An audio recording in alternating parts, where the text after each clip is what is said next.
بسم اللہ الرحمن الرحیم۔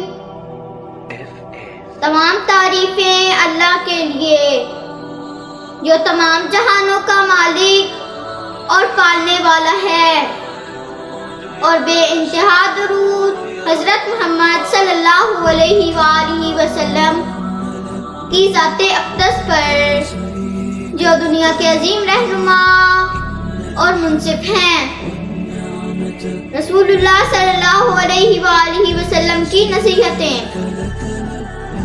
حضرت عمر بن ابی سلمہ رضی اللہ تعالیٰ عنہ فرماتے ہیں کہ میں بچہ تھا اور رسول خدا صلی اللہ علیہ وآلہ وسلم کی گود میں پل رہا تھا، کیونکہ ان کی والدہ حضرت ام سلمہ رضی اللہ تعالیٰ عنہ سے آپ نے نکاح کر لیا تھا۔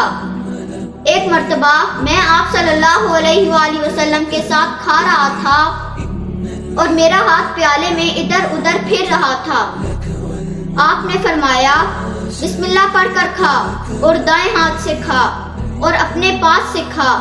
حضرت جابر رضی اللہ تعالیٰ عنہ فرماتے ہیں کہ میں نے رسول خدا صلی اللہ علیہ وآلہ وسلم کو ارشاد فرماتے ہوئے سنا کہ بلا شبہ شیطان تمہارے پاس ہر حالت میں حاضر ہو جاتا ہے، یہاں تک کہ کھانے کے وقت بھی حاضر رہتا ہے۔ جب تم میں سے کسی کے ہاتھ سے لقمہ گر پڑے تو جو کچھ اس میں ایسی ویسی چیز لگ گئی ہو اسے دور کر کے کھا لے اور شیطان کے لیے نہ چھوڑے۔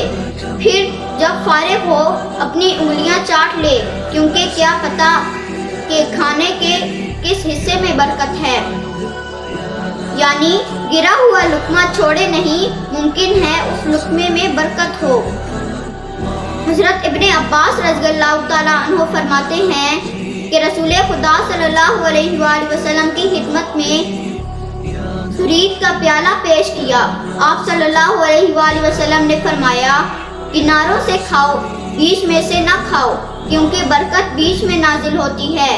جو بیچ میں ہاتھ ڈالے گا برکت اس کے ہاتھ میں چلی جائے گی، باقی سب محروم رہ جائیں گے، اور سب کناروں سے کھائیں گے تو سب برکت میں شریک رہیں گے۔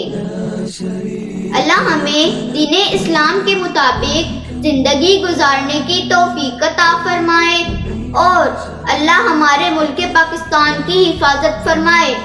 آمین۔ والسلام۔